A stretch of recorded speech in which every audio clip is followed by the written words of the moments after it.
ನಮಸ್ಕಾರ ಎಲ್ರಿಗೂ, welcome to KPSC times. So ನಾವು ಇವತ್ತು June 28 related most important one liner current ಅಫೇರ್ಸ್ನ ಡಿಸ್ಕಸ್ ಮಾಡ್ಕೊಳ್ಳೋಣ. ಹೊಸಬ್ರಾಗಿದ್ದರೆ ಚಾನಲ್ನ ಸಬ್ಸ್ಕ್ರೈಬ್ ಮಾಡೋದನ್ನ ಮರೆಯೋಕ್ಕೆ ಹೋಗಬೇಡಿ. ಡೈಲಿ ಬೇಸಿಸಲ್ಲಿ ನಮ್ಮ ವಾಟ್ಸಪ್ ಗ್ರೂಪಲ್ಲಿ ಈ ಥರ ನಾವು ಬೇರೆ ಬೇರೆ PDF ನಾವು ಮಾಡಿರೋಂಥ ನೋಟ್ಸಿನ PDF ಒನ್ ಲೈನರ್ಸ್ ಆಗಿರ್ಬೋದು, ಇಲ್ಲಾಂತಂದರೆ job notification, important news paper clips ಆಗಿರಲಿ, ಇಲ್ಲಾಂತಂದರೆ ಬೇರೆ ನಮಗೆ ಜನರಲಾಗಿ ಇಂಪಾರ್ಟೆಂಟ್ ಏನಿರುತ್ತೆ ನಮಗೆ ಎಕ್ಸಾಮಿಗೆ ಆ ನೋಟ್ಸ್ ಎಲ್ಲದೂ ಕೂಡ ಶೇರ್ ಮಾಡ್ತಾ ಇರ್ತೀವಿ. ನೀವು ನಮ್ಮ ವಾಟ್ಸಪ್ ಗ್ರೂಪ್ ಜಾಯ್ನ್ ಆಗಬೇಕು ಅಂತಂದರೆ ಇಲ್ಲಿ ಕೊಟ್ಟಿರೋಂಥ ನಂಬರ್ಗೆ ನೀವು ಕಾಂಟ್ಯಾಕ್ಟ್ ಮಾಡ್ಕೊಂಡಿರ್ಬೋದು. ಫಸ್ಟ್ ಒಂದು ಬಂದ್ಬಿಟ್ಟು ಒಂದು ಪ್ರೋಗ್ರಾಮ್ ಬಗ್ಗೆ ಮಾತಾಡ್ತಾ ಇದ್ದಾರೆ. ಯಾವ ಪ್ರೋಗ್ರಾಮ್ ಇದೆ ಇದು ಅಂತಂದರೆ, ಗ್ರ್ಯಾಜುಯೇಟ್ಸ್ ಇರ್ತಾರಲ್ಲ ಇವಾಗ, ಆ ಗ್ರ್ಯಾಜುಯೇಟ್ಸ್ನ ಅರ್ಬನ್ ಲೋಕಲ್ ಬಾಡೀಸ್ಗೆ ಮತ್ತು ಸ್ಮಾರ್ಟ್ ಸಿಟೀಸ್ಗೆ ಕನೆಕ್ಟ್ ಮಾಡಬೇಕು ಅಂತ. ಯಾವುದಕ್ಕೋಸ್ಕರ ಅಂತಂದರೆ ಹೊಸದಾಗಿ ಒಂದು ಸೊಲ್ಯೂಷನ್ ತರಬೇಕು ಅಂತ. ಯಾಕಂತಂದರೆ ಇವಾಗ ಇದನ್ನು ಮುಂಚೆಯಿಂದನೂ ಕೂಡ ಸ್ವಲ್ಪ ಅನಲೈಸ್ ಮಾಡ್ತಾ ಇದ್ದಾರೆ. ಇವಾಗ ಗ್ರ್ಯಾಜುಯೇಟ್ಸು ಇಲ್ಲ ಪ್ರೊಫೆಷ್ನಲ್ ಕೋರ್ಸಸ್ ಅಂತ ಇರಬೇಕಾದ್ರೆ ಎಕ್ಸಾಂಪಲ್ ಇಂಜಿನಿಯರಿಂಗ್ ಅಂತ ಹೇಳ್ಬಿಟ್ಟು ತೊಗೊಳೋಣ, ಅಥವಾ ಮೆಡಿಸಿನ್ನು ಮತ್ತು ಬೇರೆ ಕೋರ್ಸಸ್ಸು. ಈಗ ಎಕ್ಸಾಂಪಲ್ ಇಂಜಿನಿಯರಿಂಗ್ ಅಂತ ಹೇಳ್ಬಿಟ್ಟು ನಾವು ತೊಗೊಂಡಿದ್ರೆ ಇವಾಗ ಎಲ್ಲ ಇಂಜಿನಿಯರಿಂಗ್ ಸ್ಟೂಡೆಂಟ್ಸು ಕೂಡ ಫೈನಲ್ ಇಯರಲ್ಲಿ ಪ್ರಾಜೆಕ್ಟ್ಸ್ ಅಂತೂ ಮಾಡ್ತಾನೆ ಇರ್ತಾರೆ. ಸೊ ಈ ಪ್ರಾಜೆಕ್ಟ್ಸೇ ಡೈರೆಕ್ಟಾಗಿ ನಾವು ಅರ್ಬನ್ ಲೋಕಲ್ ಬಾಡೀಸಿಗೆ ಇಲ್ಲ ಅಂತಂದರೆ ಸ್ಮಾರ್ಟ್ ಸಿಟೀಸ್ ಮಿಷನ್ಸಲ್ಲಿ ಏನಾದರೂ ಕಾಂಟ್ರಿಬ್ಯೂಟ್ ಮಾಡೋ ಥರದ್ದು ಏನಾದರೂ ಮಾಡಿಕೊಂಡ್ರೆ ಅವಾಗ ಏನಾಗುತ್ತೆ ಅಂತಂದರೆ ಇರೋವಂಥ ಪ್ರಾಬ್ಲಮ್ಗೆ ಸೊಲ್ಯೂಷನು ಪಡೆದಂಗಾಗುತ್ತೆ. ಅದ್ರ ಜೊತೆಗೆ ಈ ಸ್ಟೂಡೆಂಟ್ಸಿಗೆ ಒಂಥರ ಇಂಟರ್ನ್ಶಿಪ್ಪು ಅಥವಾ ಒಂದು ಎಕ್ಸ್ಪೀರಿಯನ್ಸ್ ಥರನೇ ಆಗ್ತಾರತ್ತೆ. ಯಾಕಂತಂದರೆ ಇವಾಗ ಎಕ್ಸ್ಪೀರಿಯನ್ಸ್ ಇರೋವಂಥದ್ದಂತೂ ಎಲ್ಲ ಜಾಬ್ಗೂ ಕೂಡ ಎಕ್ಸ್ಪೀರಿಯನ್ಸ್ ಕೇಳ್ತಾ ಇರ್ತಾರಲ್ಲ. ಸೊ ಅದಕ್ಕೋಸ್ಕರ ಈ ಥರದೊಂದು ಸ್ಕೀಮ್ನ ಮಾಡ್ಕೊಂಡಿದ್ದಾರೆ, ಪ್ರೋಗ್ರಾಮ್ನ ಮಾಡ್ಕೊಂಡಿದ್ದಾರೆ. ಅದರ ಹೆಸರೇನು ಅಂತಂದರೆ ಟ್ಯುಲಿಪ್ ಅಂತ. ಸೊ ಟ್ಯುಲಿಪ್ ಅಂತಂದರೆ ಏನಾಗಿರುತ್ತೆ, ಟ್ಯುಲಿಪ್ ಅಂತಂದರೆ ಇವಾಗ ಏನು ಎಕ್ಸಾಂಪಲ್ ಆಗಿರುತ್ತೆ ಅಂತಂದರೆ, ಟ್ಯುಲಿಪ್ ಅಂತಂದರೆ ಇದು ನಮಗೆ ಅರ್ಬನ್ ಲರ್ನಿಂಗ್ ಇಂಟರ್ನ್ಶಿಪ್ ಪ್ರೋಗ್ರಾಮ್ಗೆ ಟ್ಯುಲಿಪ್ ಅಂತ ಹೇಳ್ಬಿಟ್ಟು ಕರೀತಾರೆ. ಇದನ್ನು ನೋಡಿ 2020 ಲಾಂಚ್ ಮಾಡ್ಕೊಂಡಿದ್ದರು. ಯಾರ ಜೊತೆ ಪಾರ್ಟ್ನರ್ಶಿಪ್ಪಲ್ಲಿ ಅಂತಂದರೆ AICTE ಅಂತಂದರೆ ಏನು, all India council for technical education. So ಇದರಲ್ಲಿ ಗ್ರ್ಯಾಜುಯೇಟ್ಸ್ನ ಅರ್ಬನ್ ಲೋಕಲ್ ಬಾಡೀಸ್ಗೆ ಸ್ಮಾರ್ಟ್ ಸಿಟೀಸ್ಗೆ ಕನೆಕ್ಟ್ ಮಾಡ್ಕೋಬೇಕು ಅಂತ ಹೇಳ್ಬಿಟ್ಟು. ಸೊ ಇದರಿಂದ ಏನಾಗುತ್ತೆ ಅಂತಂದರೆ ಒಂಥರ ಅಡ್ವಾನ್ಸ್ಡ್ ಫಂಕ್ಷನಲ್ ಸ್ಕಿಲ್ ಬರುತ್ತೆ ಸ್ಟೂಡೆಂಟ್ಸಲ್ಲಿ. ಅದ್ರ ಜೊತೆಗೆ ಅವರ ಎನರ್ಜಿನೂ ಕೂಡ ಹಾರ್ನೆಸ್ ಮಾಡ್ಕೊಂಡಿರ್ಬೋದು. ಅದ್ರ ಜೊತೆಗೆ ಅವ್ರದ್ದು ಏನು ಹೊಸದಾಗಿ ಇರೋಂಥ ಐಡಿಯಾಸ್ ಇರುತ್ತಲ್ಲ ಅವನು ಕೂಡ ಒಂದು ಫ್ಯೂಚರ್ ಸಿಟೀಸ್ಗೆ ಕೊಡೋ ಥರ ಮಾಡ್ಕೊಂಡಿದ್ದರು. ಸೊ ಅದಕ್ಕೆ ಇದು ಸ್ಕೀಮ್ ಹೆಸರು ಬಂದ್ಬಿಟ್ಟು ಟ್ಯುಲಿಪ್ ಅಂತ. ಇಂಟರ್ನ್ಯಾಷನಲ್ ಲೇಬರ್ ಆರ್ಗನೈಸೇಷನ್ನು ಇದನ್ನು ಯಾವ ಟ್ರೀಟಿಯಲ್ಲಿ ಕಂಡುಹಿಡಿದಿದ್ರು ಅಂತಂದರೆ ಟ್ರೀಟಿ ಆಫ್ ವರ್ಸಲೇಸ್. ಸೊ ನಿಮಗೆ ವರ್ಲ್ಡ್ ವಾರ್ 1 ನೋಡಿದ್ದಿದ್ರೆ ನಿಮಗೆ ವರ್ಲ್ಡ್ ವಾರ್ 1 ಬಂದ್ಬಿಟ್ಟು ಎಂಡ್ ಆಗಿದ್ದಿದ್ದೆ ನಮಗೆ ಇದು ಟ್ರೀಟಿ ಆಫ್ ವರ್ಸಲೇಸಲ್ಲಿನೇ ವರ್ಲ್ಡ್ ವಾರ್ 1 ಎಂಡ್ ಆಗಿದ್ದಿತ್ತು. ಸೊ ಅದರ ಅಂಡರಲ್ಲೇ ಇಂಟರ್ನ್ಯಾಷನಲ್ ಲೇಬರ್ ಆರ್ಗನೈಸೇಷನ್ನ ಎಸ್ಟಾಬ್ಲಿಷ್ ಮಾಡ್ಕೊಂಡಿದ್ರು.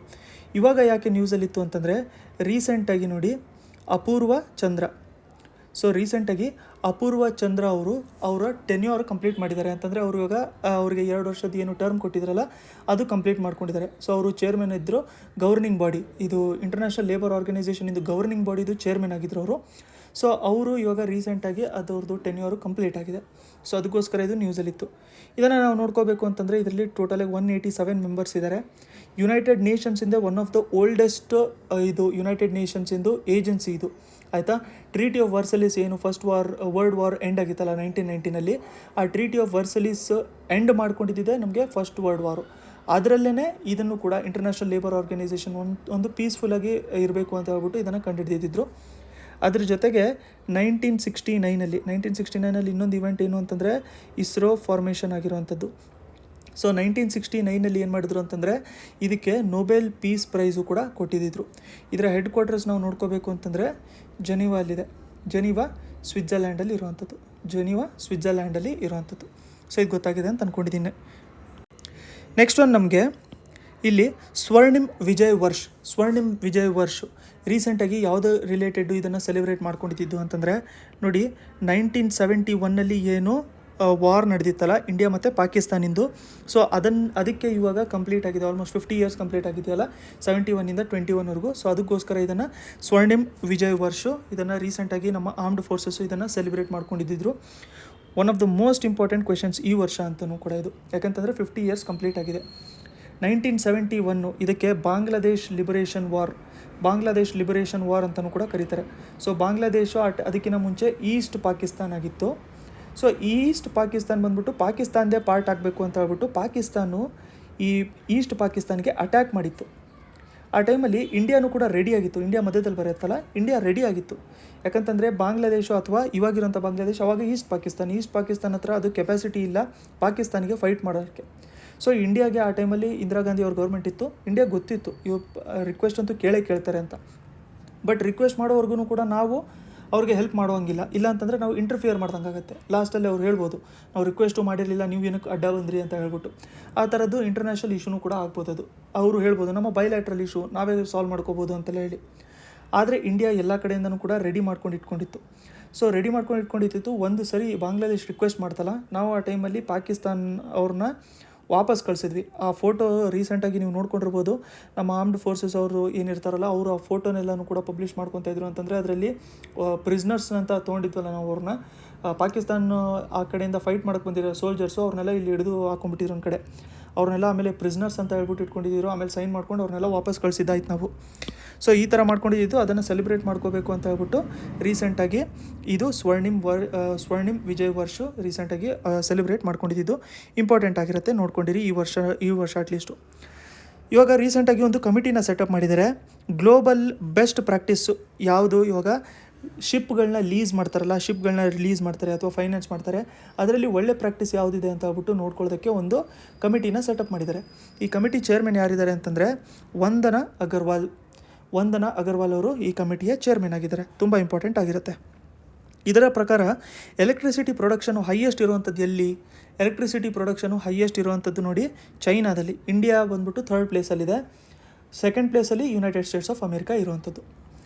ನೆಕ್ಸ್ಟು ಬಂದ್ಬಿಟ್ಟು ನಾವು ನೋಡ್ಕೋಬೇಕು ಅಂತಂದರೆ ಇಲ್ಲಿ areas of sea water, fresh water or ground water, ಇದರಲ್ಲಿ ಡಿಸಾಲ್ವ್ಡ್ ಆಕ್ಸಿಜನ್ ಅಥವಾ DO ಕಮ್ಮಿ ಆಗ್ತಾ ಇರುತ್ತಲ್ಲ, ಅದನ್ನು ನಾವೇನಂತ ಕರಿತೀವಿ, ಅದನ್ನು ಎನಾಕ್ಸಿಕ್ ವಾಟರ್ಸ್ ಅಂತ ಹೇಳ್ಬಿಟ್ಟು ಕರಿತಾ ಇರ್ತೀವಿ. ಸೊ ಇದು ಎನಾಕ್ಸಿಕ್ ವಾಟರು. ನೆಕ್ಸ್ಟ್ ಪಾಯಿಂಟು ಕೂಡ ನೋಡ್ಕೊಳ್ಳೋಣ, ಅದಾದಮೇಲೆ ಎಕ್ಸ್ಪ್ಲನೇಷನ್ ನೋಡ್ಕೊಳ್ಳೋಣ. ಲಾರ್ಜೆಸ್ಟ್ ವಾಟರ್ ಬಾಡಿ ಯಾವುದು? ಮೆರೋಮಿಕ್ಟಿಕ್ ಬೇಸಿನ್ ರಿಲೇಟೆಡು ಅಂತಂದರೆ ಅದು ನೋಡಿ ಬ್ಲ್ಯಾಕ್ ಸಿ. ಇದು ಮೆರಾಕ್ಟಿಕ್ ಮೂಮೆಂಟ್ಸ್ ಅಂತಂದರೆ ಏನು? ಇದನ್ನು ನಾವು ಸಮುದ್ರ ಅಂತ ತೊಗೊಂಡ್ರೆ ಇದರಲ್ಲಿ ಮೂವ್ಮೆಂಟ್ ಆಗ್ತಾ ಇರುತ್ತೆ. ಮೇಲ್ಗಡೆ ನೀರು ಕೂಡ ಮೂವ್ ಆಗುತ್ತೆ, ಅದ್ರ ಜೊತೆಗೆ ಅಪ್ಪರ್ ಲೇಯರು ಮತ್ತು ಲೋವರ್ ಲೇಯರು ಎರಡೂ ಕೂಡ ಮೂವ್ಮೆಂಟ್ ಆಗುತ್ತೆ. ಈ ಮೂವ್ಮೆಂಟ್ ಆಗುವಂಥದ್ದು ತುಂಬ ರೇರು. ಬಟ್ ಇದು ಆಗ್ತಾ ಇರುವಂಥದ್ದು ಲಾರ್ಜೆಸ್ಟ್ ವಾಟರ್ ಬಾಡಿ ಎಲ್ಲಿ ಅಂತಂದರೆ ಅದು ಬ್ಲ್ಯಾಕ್ ಸಿ ಅಂತ ಹೇಳ್ಬಿಟ್ಟು ನಾವು ನೋಡ್ಕೊಂಡಿದ್ದೀವಿ. ಅದರ ರಿಲೇಟೆಡ್ ಇದು ನಮಗೆ ಏನಿದು ಎನಾಕ್ಸಿಕ್ ವಾಟರ್ಸ್ ಅಂತ ಹೇಳ್ಬಿಟ್ಟು ಬಂದಿರುವಂಥದ್ದು. ಅದರಲ್ಲಿ ಡಿಸಾಲ್ವ್ಡ್ ಆಕ್ಸಿಜನ್ನು ಕೂಡ ಕಮ್ಮಿ ಇರುತ್ತೆ ಅಂತ ಹೇಳಿ. ನೆಕ್ಸ್ಟ್ ನಾವು ನೋಡಬೇಕು ಅಂತಂದರೆ ಎರಪ್ಪಳ್ಳಿ ಫಾರ್ಮೇಷನ್ನು. ಇದು ಎಲ್ಲಿ ಕಂಡುಹಿಡಿದಿದ್ದಾರೆ ಎರಪ್ಪಳ್ಳಿ ಫಾರ್ಮೇಷನ್ನು ಅಂತಂದರೆ ಇದನ್ನು ನೋಡಿ ಗೋದಾವರಿ ಬೇಸಿನಲ್ಲಿ ಕಂಡುಹಿಡಿದಿರುವಂಥದ್ದು. ಈ ಗೋದಾವರಿ ಬೇಸಿನಲ್ಲಿ ಇದು ಬಂದಿದೆ. ಇದೊಂಥರ ಟ್ರಯಾಸಿಕ್ ರಾಕ್ ಫಾರ್ಮೇಷನ್ ಆಗಿರುತ್ತೆ.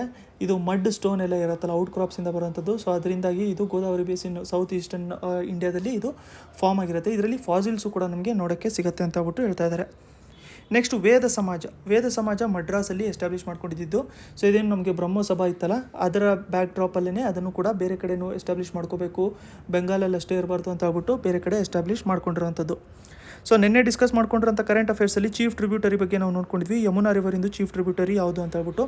ನಿಮಗೆ ಆನ್ಸರ್ ಗೊತ್ತಿದ್ದರೆ ಕಮೆಂಟ್ ಸೆಕ್ಷನಲ್ಲಿ ಆನ್ಸರ್ನ ಕಮೆಂಟ್ ಮಾಡ್ಕೊಂಡಿರಿ. ನೋಟ್ಸು PDFಸ್ಗಳಿಗೋಸ್ಕರ ಈ ನಂಬರ್ಗೆ ನೀವು ಕಾಂಟ್ಯಾಕ್ಟ್ ಮಾಡ್ಕೊಂಡಿರ್ಬೋದು. ನೆಕ್ಸ್ಟ್ ವೀಡಿಯೋಲಿ ಮತ್ತೆ ಸಿಗೋಣ.